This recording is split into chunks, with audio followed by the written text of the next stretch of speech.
The film opens with Stan Minton, a wealthy real estate con artist who has amassed a fortune by defrauding elderly individuals of their life savings. Eventually, his crimes catch up with him. He is arrested and convicted of first-degree fraud.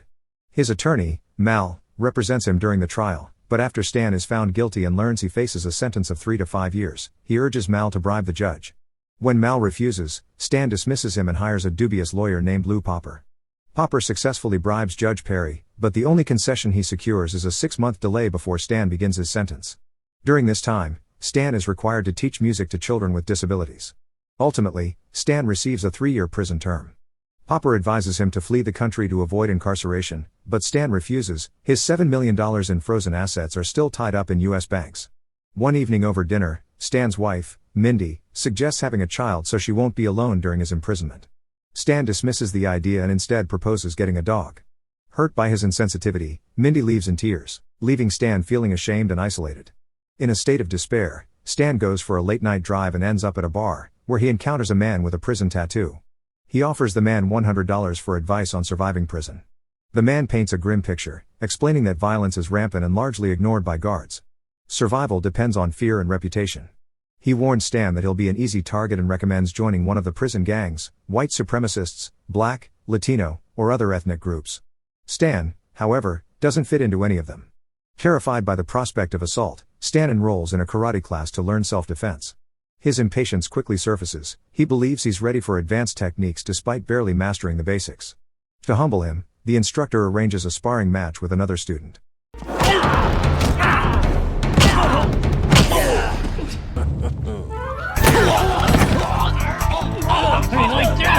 Stan overreacts, escalating the situation and ultimately getting expelled from the class, along with a beating from the sensei. Feeling defeated, Stan encounters a mysterious elderly man known only as the Master. The man instantly earns Stan's respect by casually punching a hole through a solid wall.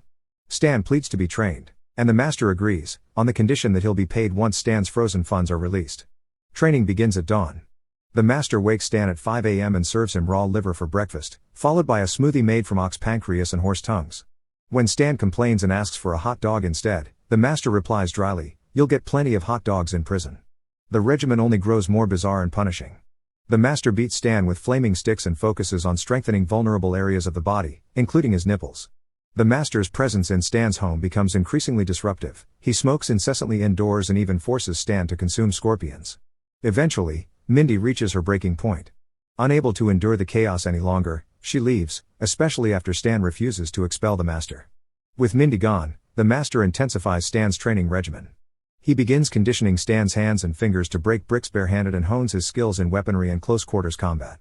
Over the next 5 months, Stan undergoes a dramatic transformation, evolving into a highly capable fighter prepared for the challenges of prison life. As a final test, he returns to the karate dojo where he was once humiliated. This time, he effortlessly defeats the instructor, proving the extent of his progress.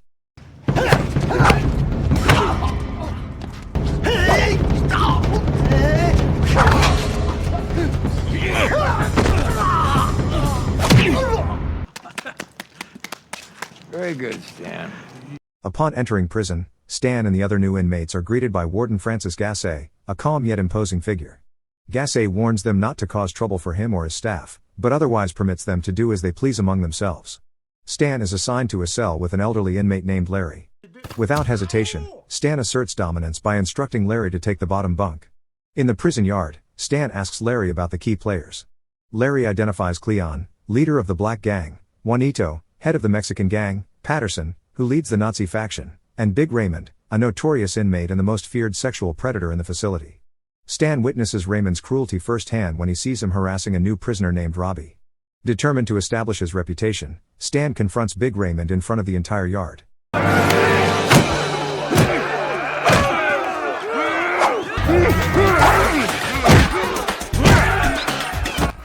Drawing on his training, he defeats Raymond with ease, breaking his fingers and humiliating him publicly.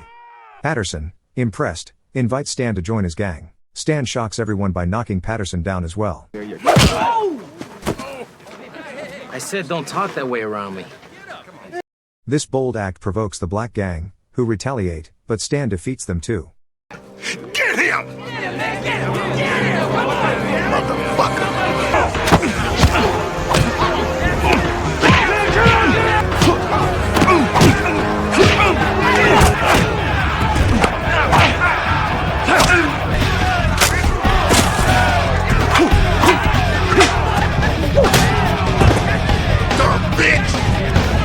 The guards, entertained, do nothing to intervene. The fight culminates with Stan landing a punch that knocks out all of Cleon's gold teeth. Warden Gassé observes the entire scene as Stan calmly walks away, leaving the yard in stunned silence. From that moment forward, Stan earns the nickname Big Stan, and inmates begin clearing a path for him wherever he goes. At lunch, Stan tries prison food for the first time and is surprised by its quality, likely because he's grown accustomed to eating raw animal parts under the master's training. Gassé later summons Stan to his office, offering him a cigar and brandy. He reveals that Stan's placement in this particular prison was intentional. Gassé needs Stan's expertise in real estate to help convert the prison into a profitable timeshare condominium complex. In exchange for his cooperation, Gassé promises early release after just 1 year, leveraging his authority to recommend parole for nonviolent, first-time offenders.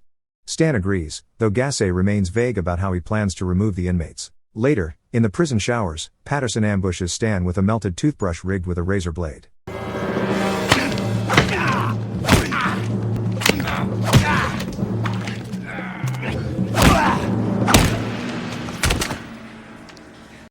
Unfazed, Stan defends himself using bars of soap and shoelaces fashioned into makeshift nunchaku, defeating Patterson once again.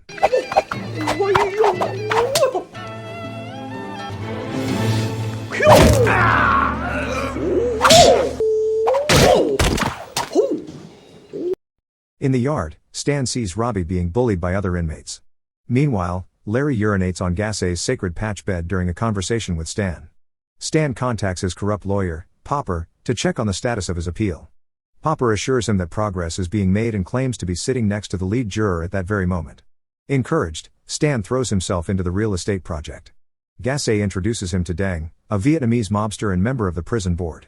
Stan identifies a critical flaw in Warden Gassé's contract with Deng, warning that it exposes them to unlimited liability. He recommends consulting Popper to revise the agreement. Meanwhile, Gassé and Deng share strawberries from Gassé's prized garden but spit them out in disappointment, believing they were harvested prematurely. Back in his cell, Stan pens a heartfelt letter to Mindy. He expresses newfound understanding of her desire to have a child and hopes she might one day forgive him. Motivated to reform the toxic prison environment, Stan convenes a meeting with the inmates. He introduces sweeping changes, banning violent films and video games, and replacing them with romantic Mexican dance music to foster unity across gang lines. He also enforces a new code of conduct. Sexual assault is strictly prohibited, except against predators and child molesters, and consensual relationships between inmates are permitted. Stan receives a letter from Mindy expressing her readiness to visit. During their emotional reunion, she casually mentions that the master is living in their home and has been teaching her Kama Sutra techniques. Stan, overwhelmed by jealousy and suspicion, assumes an affair and becomes visibly frustrated. Shortly after, Warden Gassé summons Stan and angrily accuses him of undermining his plan to provoke a riot, an essential step in justifying the prison's closure. Gassé warns Stan to cease his peacekeeping efforts and reminds him that cooperation could lead to an early parole hearing. Eager to reunite with Mindy, Stan reluctantly agrees. Stan then calls another inmate meeting, instructing them to revert to their old behaviors. Order quickly deteriorates, and violence resurfaces in the yard. Larry, sensing deeper motives, begins warning others that something more sinister may be unfolding. Meanwhile, Gassé gives the prison board a tour, expecting to showcase the chaos as evidence to support shutting down the facility. But at the last moment, Stan has a change of heart. He intentionally sabotages his parole hearing and rushes back to protect the inmates. En route, he's intercepted by Deng, who reveals he was once a student of the master. A fierce battle ensues.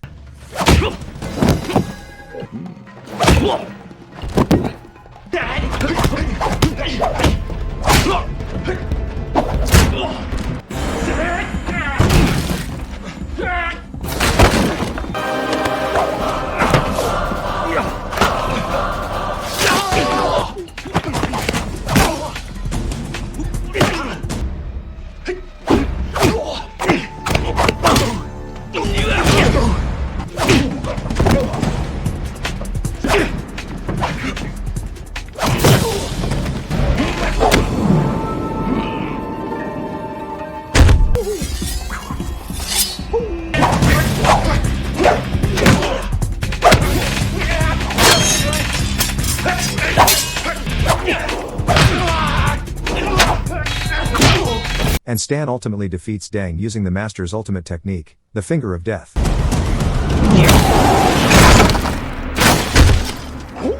Returning to the yard, Stan is stunned to find the inmates dancing together in harmony. His message of peace had taken root. Enraged by the failure of his plan, Gassé orders the guards to open fire, but they refuse. In desperation, Gassé grabs a gun and begins firing wildly at the prisoners, shocking the Board of Governors. Just as he attempts to shoot Stan, Mindy and the Master intervene, having secretly entered the prison. Stan is astonished to learn that during his incarceration, the Master had also been training Mindy. 3 years later, Stan is released from prison, now under the leadership of Bullard, while Gassé, arrested for his crimes, becomes an inmate himself. Outside the prison, Stan is greeted by Mindy, their young daughter Mindy Jr., and the Master, who now serves as her nanny. Stan is visibly irritated to discover the Master has been smoking near his daughter. If you enjoyed this video, don't forget to hit the like button. Thanks for watching, and have a great day.